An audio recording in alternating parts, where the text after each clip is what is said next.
جماعت پنجم، مضمون اردو، محمد حاجی سابو صدیق۔ آپ نے حاتم طائی کا نام ضرور سنا ہوگا۔ حاتم کی سخاوت، مہمان نوازی اور درد مندی کے قصے آج بھی مشہور ہے۔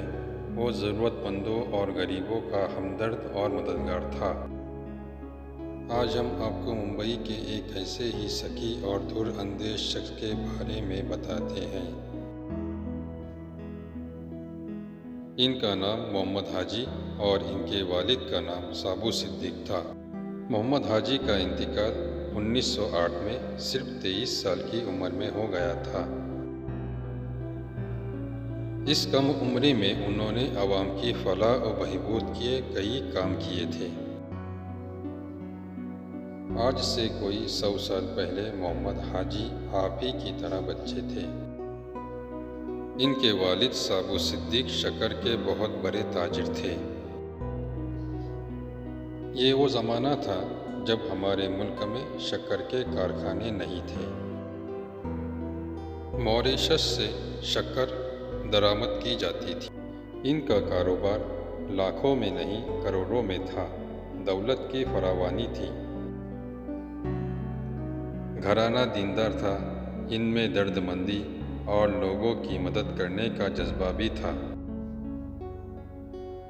وہ ہمیشہ لوگوں کے، خاص طور پر مسلمانوں کے مسائل جیسے غریبی، مفلسی، بیکاری اور تعلیمی پسماندگی کے بارے میں غور و فکر کیا کرتے۔ وہ سوچتے تھے کہ مسلمان نوجوان تعلیم کے ساتھ ساتھ کوئی ہنر بھی ضرور سیکھے تاکہ معاشرے میں باعزت زندگی گزار سکے۔ ضرورت مندوں کی مدد کا جذبہ محمد حاجی کو اپنے والد سے ملا تھا۔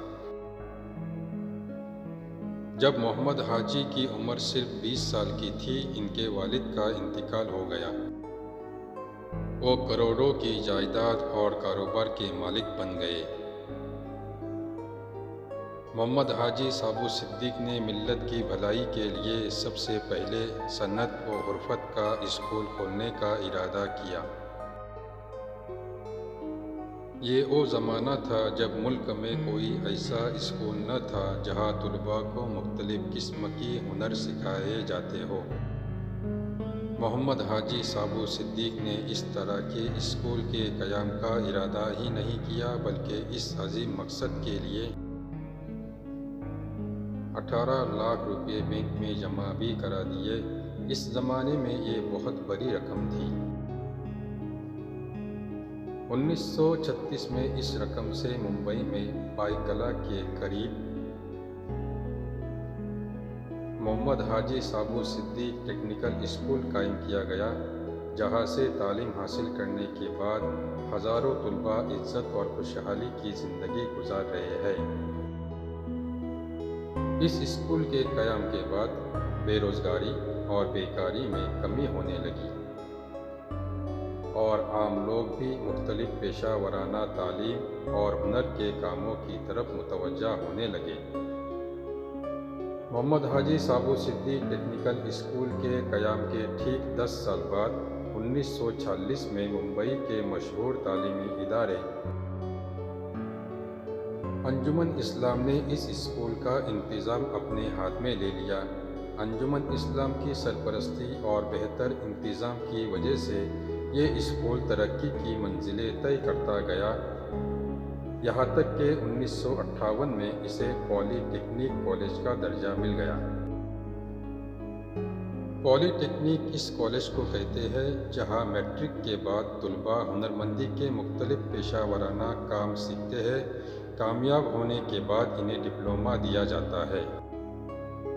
محمد حاجی سابو صدیق پولی ٹیکنک کالج کی ترقی کی اگلی منزل 1984 میں آئی، جب حکومت نے اسے انسٹی ٹیوٹ آف انجینئرنگ اینڈ ٹیکنالوجی کا درجہ دیا۔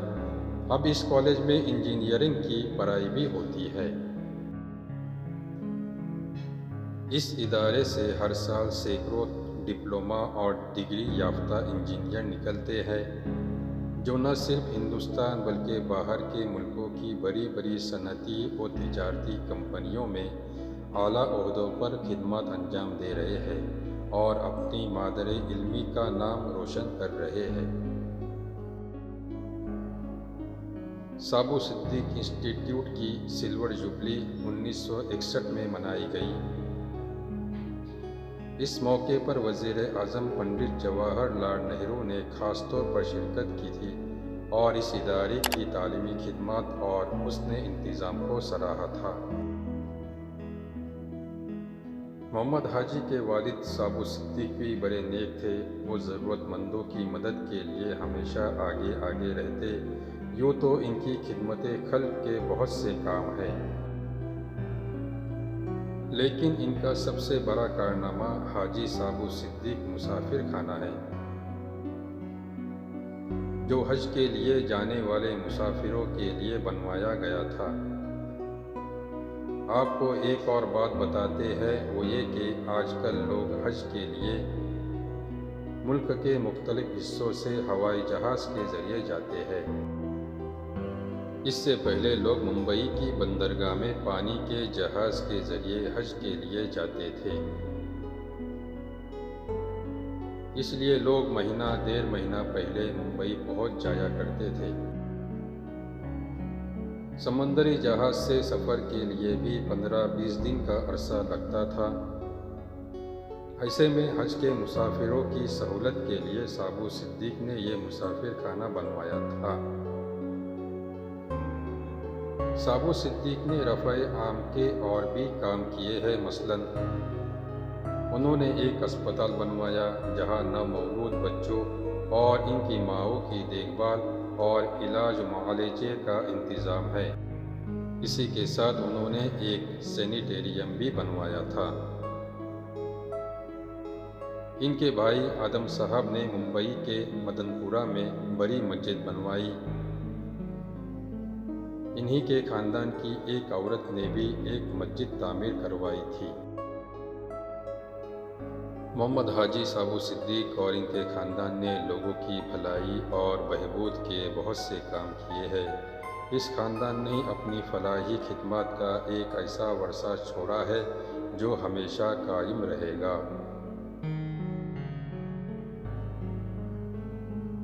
ملک کے لوگ ان کے احسانوں کو آج بھی یاد کرتے ہیں اور ان کے حق میں دعائے خیر کرتے ہیں۔